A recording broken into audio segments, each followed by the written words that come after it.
Et toi, tu as vécu justement une détresse empathique ou une fatigue compassionnelle avant d'arriver vers quelque chose de plus stable. Comment tu te situes toi par rapport à ça? Puis après, je serais très curieux de savoir aussi les personnes qui viennent à toi.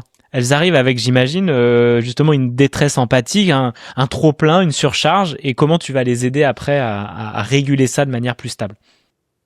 Totalement. Alors moi, ça a été vraiment mon chemin de vie aussi, de guérison aussi, de comprendre. Et encore une fois, comme je le mentionnais dans d'autres épisodes, c'est un parcours de vie. C'est pas une fois c'est réglé pour toutes, parce que c'est une vigilance à avoir au quotidien. On peut jamais retourner à l'état de page blanche. D'ailleurs, on ne l'a jamais été, hein, même à l'état de nourrisson.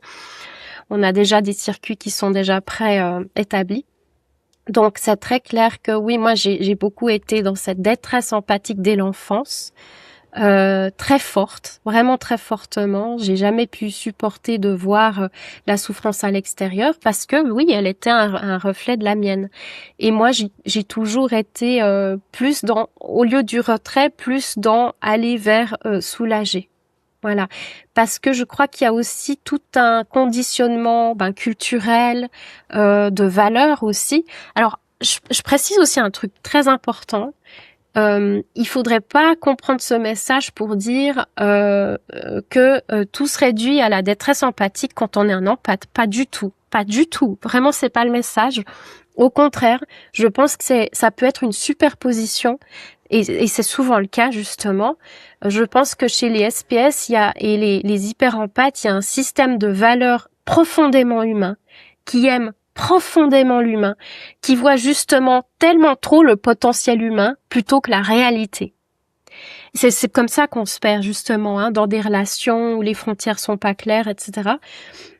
Où on perd son centre notamment, où qu'est-ce qu'on pourrait dire, il y a un système de valeurs orienté vraiment vers l'altruisme, la bienveillance, vers la solidarité, le fait de une conscience aussi, je dirais, de l'unité du collectif qui est déjà là, même dans l'enfance, et qui fait qu'on a conscience que si l'autre souffre, eh ben d'autres vont souffrir, et qu'il y a un effet domino aussi. Hein. Je traite pas bien quelqu'un, ben lui il traitera pas bien la personne suivante, etc. On fait l'inverse, on s'entraide, j'aide quelqu'un, ben lui il va aider quelqu'un d'autre, etc. Le cercle vertueux. Hein. Donc, je crois que ça rejoint un peu les études sur la compassion qu'a fait Mathieu Ricard. Je crois qu'il touche aussi à cet effet de cercle vertueux dans ses recherches.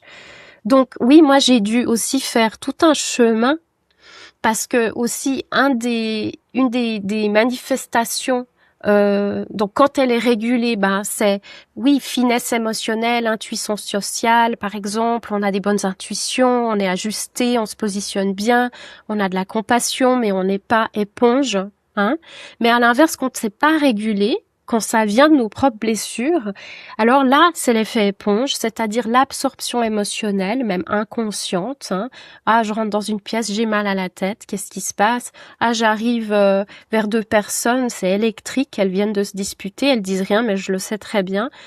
Ça génère aussi beaucoup d'anxiété relationnelle. Ah, je reçois plus de réponses depuis un jour, c'est que la personne doit me détester, c'est que j'ai dit quelque chose qu'il fallait pas, etc.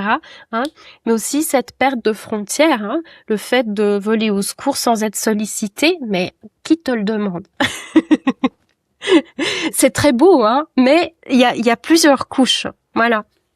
Et donc, il y a aussi cette dimension dans la suradaptation émotionnelle du people pleasing, et là je pense que ça va parler à beaucoup de monde, moi ça me concerne aussi beaucoup, qui est d'accepter quelque chose qui nous convient pas, plutôt que de risquer de déplaire, ou de risquer d'être rejeté, hein, ou de blesser l'autre, etc. Donc tout l'art d'apprendre à dire non. C'est ce fameux phoning empathique aussi. On connaît les 4 réactions de survie face à un stress qui nous submerge ou dans une situation extrêmement stressante, critique.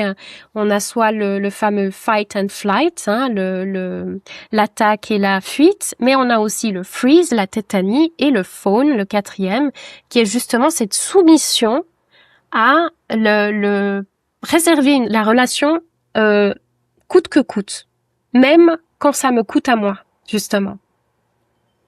Et c'est là qu'il y a quelque chose de pas très avisé. Et c'est vrai que moi-même, j'ai eu tout un chemin de déconstruction avec ces schémas-là. Et effectivement, mes clients, c'est aussi des personnes qui se retrouvent avec vraiment ces très hautes sensibilités, des systèmes de valeurs et d'idéaux très élevés, souvent des personnes qui œuvrent pour les autres, souvent des artistes, des personnes très engagées pour l'humain, dans la relation d'aide, mais pas que, hein, mais souvent des personnes qui ont vraiment cette conscience du collectif plus que de leurs intérêts, on va dire, auto-centrés. Et du coup, qui doivent apprendre à reconstruire certaines frontières, d'où le langage des frontières que je mentionnais, qui n'ont pas été vraiment construites dans leur par rapport à leur développement. Pourquoi? Parce que il y avait pas la place pour leurs besoins. Il y avait pas forcément des adultes régulés qui pouvaient contenir leurs excès, leur tristesse, les émotions qui débordaient, ou simplement leurs besoins particuliers. Il n'y avait pas la place vraiment au centre pour tout ça. Et donc, ils se sont suradaptés, ils se sont coupés de ces besoins, très souvent, ou d'une grande partie en tout cas. Il faut toujours mettre des bémols, évidemment. Évidemment, c'est jamais noir ou blanc, jamais. Mais il y a ce phénomène-là, ce qui fait que c'est un grand impact à l'âge adulte parce que quand on n'a pas pris conscience de tout ça, on réalise que c'est marrant, j'ai encore fait la serpillière. J'entends figurativement. J'ai encore fait comme dit très bien Anita Moorjani, que j'adore, je vais vous en parler, de doormat. C'est l'effet doormat, de faire tu sais, le paillasson, quoi, qui est sur le palier de la porte, sur lequel tout le monde va s'essuyer les pieds. Et donc, il y a c'est une image, j'entends métaphorique, mais il y a cette idée que on n'est pas suffisamment dans son propre pouvoir, ou en tout cas pas quand on est dans la relation à l'autre. C'est comme si il y a toujours un effacement de ces frontières et une suradaptation pour pouvoir s'assurer en fait la préservation du lien. Et ça, on comprend bien que c'est un mécanisme de survie qui a été mis en place déjà tôt.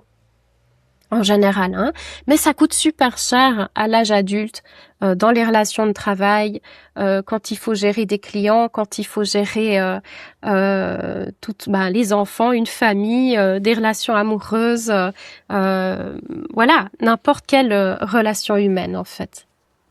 Et comment tu les accompagnes, les personnes, à justement revenir vers une stabilité émotionnelle et retrouver un peu la frontière justement. Et puis pour la fin de cet épisode, tu peux nous en parler, évidemment, on développera plus encore, mais ce langage des frontières, comment tu arrives à les aider à conscientiser que les frontières ne sont plus mises? Bon, elles arrivent avec des problématiques, de toute façon, elles en ont bien conscience, puis elles arrivent par exemple sur cette vidéo, elles découvrent, bah oui, ça me parle, c'est tellement moi, et j'ai besoin d'avancer, je suis mûr aujourd'hui pour pouvoir vraiment être accompagné et changer ça. Comment toi tu avances avec elles pour les aider au mieux? Déjà très souvent c'est des personnes qui arrivent avec des symptômes très concrets qui peuvent être physiques, que ce soit des douleurs, que ce soit des migraines, que ça soit par exemple des séries d'accidents. Ça parle, c'est aussi très évocateur quand il y a ces séries d'accidents qui sont des indices aussi d'une surcharge, du fait qu'on n'en peut plus, et qu'inconsciemment, c'est comme si on va créer des conditions qui nous permettent de faire une pause, de se mettre en retrait, le fameux retrait, pour pouvoir s'occuper de soi, parce qu'il y a un trou plein. Voilà, pour pouvoir juste respirer en fait. Mais tout ça, c'est des choses inconscientes. Donc il y a les symptômes, bien sûr. Et puis parmi ces symptômes, il y a aussi tout ce qui est justement relationnel. Donc très souvent, c'est des relations pas justes, c'est-à-dire asymétriques, comme je les appelle, où il y a un déséquilibre. Que ce soit, on avait mentionné une fois les relations empathe narcissique, on sait bien que c'est ces deux pièces de puzzle qui vont parfaitement, qui s'emboîtent très facilement ensemble, jusqu'à ce qu'on mette vraiment en conscience les mécanismes à l'œuvre qui maintiennent cette codépendance, parce qu'il y a une codépendance des deux côtés en fait. Mais voilà, ça peut être aussi des relations déséquilibrées, simplement justement de toujours se mettre au service des autres et de jamais s'occuper de soi. L'auto-sacrifice glorifié, hein, comme il est d'ailleurs transmis dans certaines cultures familiales. Moi, c'était le cas dans la mienne aussi, par exemple, hein, où il était très noble de s'auto-sacrifier. Mais non, ça rend service à qui? En fait, donc là, il y a des choses aussi à déconstruire. Donc il y a toutes ces, j'irais, quand c'est des problèmes relationnels qui viennent des familles, des conjoints ou avec les enfants, le mari, etc., il y a déjà peut-être comprendre la mécanique à l'œuvre qui maintient en fait l'état de mal-être, de détresse pour la personne, et de comprendre en fait que ça c'est en fait une manifestation qui fait une résonance avec bien plus tôt dans la vie. Très souvent dans l'enfance, mais pas que. Hein. Ça peut aussi se développer plus tard au fil des expériences de la vie. Hein. Le trauma n'est pas exclusif à l'enfance, évidemment. Hein. On peut aussi se retraumatiser en rajoutant des couches à l'âge adulte, justement, d'où la saturation. Donc, il y a beaucoup de ces dimensions-là. Donc, il y a une partie qui consiste à identifier ce qui se passe, à pouvoir mettre des mots sur les mots MAUX autant que possible, mais il faut surtout pas s'arrêter là. Puis ça, c'est pas... moi, je l'effleure. Je pointe le doigt sur ce que je vois, je regarde ce qui résonne chez la personne, mais je conseille toujours, quand c'est le début d'un chemin, de vraiment faire un propre travail psychothérapeutique pour pouvoir vraiment déjà juste mettre ces mots. Voilà. Après, dans un deuxième temps, c'est vraiment faire la régulation, et c'est là que j'interviens plutôt. C'est vraiment d'aller dans ce processus de régulation nerveuse pour aller adresser justement le nœud du problème, parfois même sans avoir besoin qu'il soit forcément compris d'ailleurs. C'est aidant. Ça aide beaucoup plus de le savoir, de comprendre, de qu'est-ce qui se joue, qu'est-ce qui se vit en nous à travers nos schémas de souffrance. Mais c'est pas toujours une obligation. En tout cas, avec des modalités comme le brain spotting que je pratique, par exemple, on n'a pas besoin d'aller comprendre l'origine vraiment du problème pour pouvoir donner l'opportunité au système de faire une régulation nerveuse, de réenclencher une neuroplasticité cérébrale, de recouvrer en fait la capacité d'avoir des options devant soi et donc de choisir mieux, de prendre sortir de l'autoroute comme on disait neuronale, prendre les voies de campagne et choisir mieux pour soi. Toutes ces choses-là, en fait, on ne se rend pas compte quand on est pris par ces états de stress post-traumatique, comme on les appelle, en fait, ça altère même notre vision du monde. Hein. C'est comme si on porte des lunettes avec des filtres, et pour nous, c'est normal, le monde est comme ça. Il est de la couleur du filtre qu'on porte. C'est seulement quand on peut les enlever qu'on réalise « What ?» ok, on peut aussi voir le monde différemment. Et on a tous ce problème de perspective. On est tous là-dedans. Donc voilà, il y a beaucoup ce travail-là. Et donc c'est très souvent, j'ai très souvent des clients qui sont justement pris dans des grandes difficultés de souffrance, justement liées à une hyper-empathie, hypersensibilité au sein de leur propre famille qui est à la base pas toujours très bienveillante envers eux, et qui a engendré beaucoup de cumul d'injustices vécues par la personne, de colère d'ailleurs souvent non accueillie, hein, souvent réprimée, internalisée, qui va engendrer encore plus de tension dans le corps, etc. Donc l'idée c'est de pouvoir, c'est comme un gros nœud complexe, souvent c'est complexe, et l'idée c'est de pouvoir le dénouer au fil des séances, et en faisant ça, les personnes peuvent voir de plus en plus clair, tant sur ce qui se passe en eux, des fois ça se fait même, hein. Moi je reste silencieuse, la personne partage ce qu'elle veut pendant le processus, c'est elle qui a ces phénomènes qui arrivent, parfois ses mémoires, parfois de revoir des scènes, parfois elle refait des liens qu'elle n'aurait jamais pu faire de manière rationnelle. Oui, parce que notre système nerveux fait ses propres liens avec sa propre logique. Et cette logique-là n'a rien à voir avec notre logique de notre tour de contrôle ici. Et c'est ça qui est important de comprendre. C'est pour ça que, de nouveau, l'intelligence dans la nature, Jérémy Narby, notre corps a son propre système, sa boussole et son système de remise en équilibre naturel, son homéostasie. Simplement, avec nos adaptations, la conformité, la performance, la manière dont on mène nos vies en Occident, la peur de perdre bien sûr son travail, de pas pouvoir gueuler sur un manager qui nous parle mal, la répétition qui nous mobe, etc. Toutes ces choses-là font que on encaisse et on encaisse et on encaisse, d'autant plus dans les rapports de plus en plus toxiques du monde du travail aujourd'hui. On peut bien voir avec le phénomène massif des burn-out, des cabinets qui sont complètement débordés, et malheureusement pas assez encore de conscience qu'en fait, c'est pas en racontant son histoire uniquement qu'on va pouvoir aller réguler cellulairement en fait ce qui nous sature. Et donc c'est pour ça, je trouve que identifier c'est bien, mais rester autour de ça et d'en parler pendant des jours et des heures, ça n'aide pas à venir réguler. Et c'est pour ça que l'étape de régulation, et c'est là où toi vraiment tu interviens avec le brain spotting, d'ailleurs on a fait un épisode qui en parle et puis on en fera d'autres, donc allez le voir, il est dans la description également.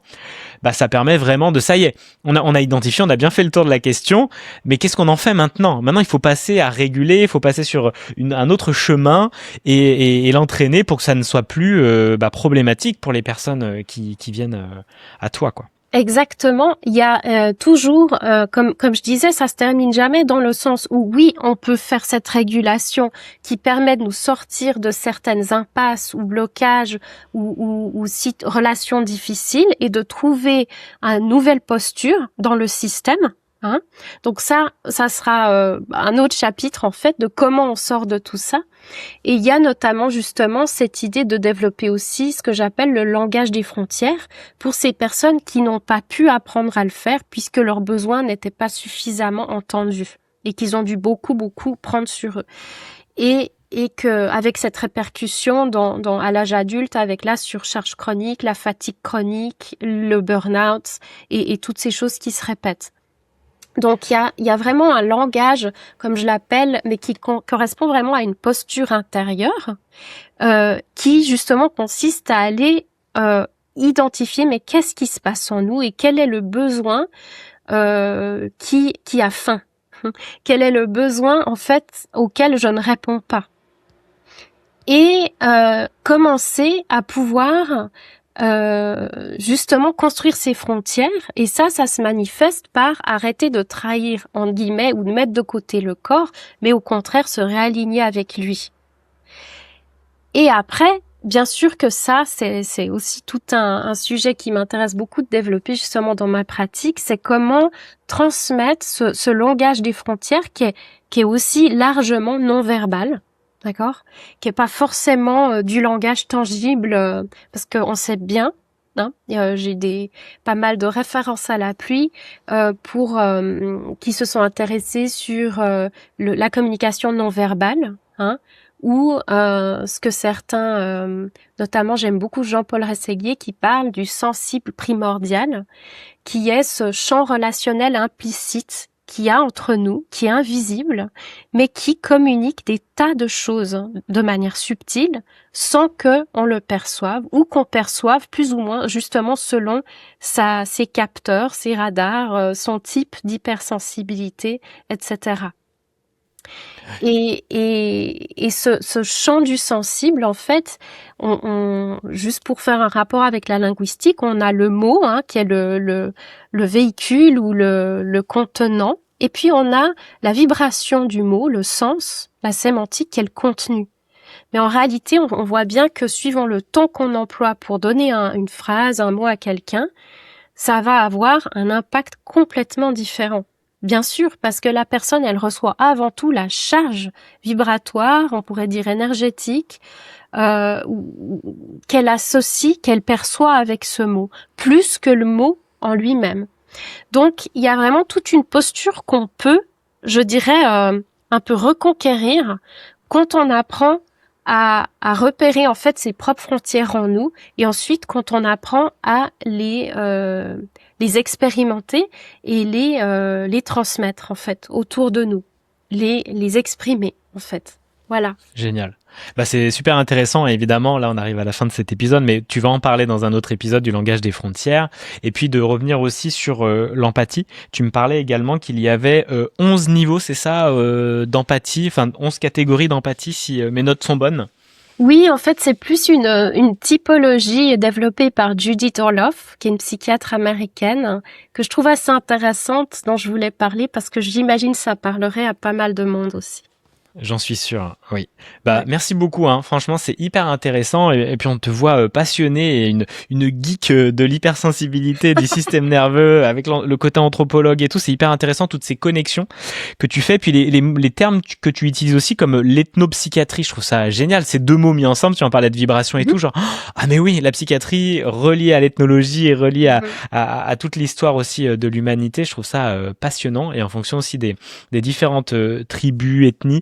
Il y a encore plein d'épisodes qui vont arriver. En tout cas, merci beaucoup. C'est très très chouette tout ce que tu nous partages, Aude. Et puis, tu as le dernier mot pour terminer cet épisode. Ouh là là.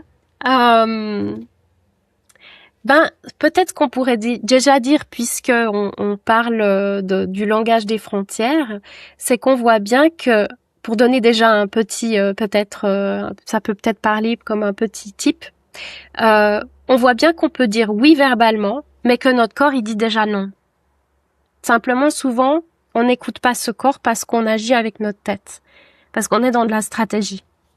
Et inversement, parfois, un silence, une posture, une présence stable, une manière différente d'habiter l'espace, ça communique déjà une frontière. Et le silence est une communication. Parce que ça, on a tendance à l'oublier. Une absence de réponse, c'est quelque chose. Ça signifie quelque chose. Et voilà, pour les personnes qui se sentent parfois vraiment dans ce manque de mots pour pouvoir justement naviguer en fait dans ces relations, elles ont très peur que ça sorte trop fort, que ça soit trop dur, que ça blesse, etc., de pas pouvoir l'assumer, de culpabiliser, etc. Souvent ça, c'est l'enjeu de la bombe à retardement, hein. Et donc de savoir que il y a toujours des moyens, il y a d'autres moyens qu'on peut développer et le silence, ça en fait aussi partie. Ou de ne pas s'engager tout de suite et de revenir plus tard vers la personne, en fait. Mais juste de sortir de ces automatismes et de trouver des petites stratégies de repli, en fait, pour retrouver une zone d'abord de clarté pour soi et de revenir quand on est vraiment sûr qu'on est en accord avec soi et de se laisser exister dans la relation, même avec cette hypersensibilité et tout ce qu'on a décrit qui peut être joint à ça. Voilà. Génial. Bah, parfait. Merci beaucoup. Et c'est aussi, voilà, une belle manière d'exprimer aussi ses frontières que de rester dans le silence et ne pas forcément avoir besoin de tout exprimer, mais de mettre un stop silencieux, de ne pas répondre à ce message ou de mettre, voilà, une distance pour déjà mieux répondre et mieux savoir en nous ce que ça crée plutôt que de réagir dans l'impulsivité ou dans l'habitude aussi réactionnelle. Et vraiment hyper intéressant. Donc merci beaucoup. Puis si vous voulez aller plus loin avec Aude, contactez-la. Elle fait des rendez-vous découvertes. Elle pourra échanger avec vous en fonction de vos problématiques et tout est dans la description. Merci beaucoup Aude et puis à la prochaine fois. Merci à toi infiniment et je te souhaite une bonne journée. À bientôt. Merci. Salut tout le monde. Ciao.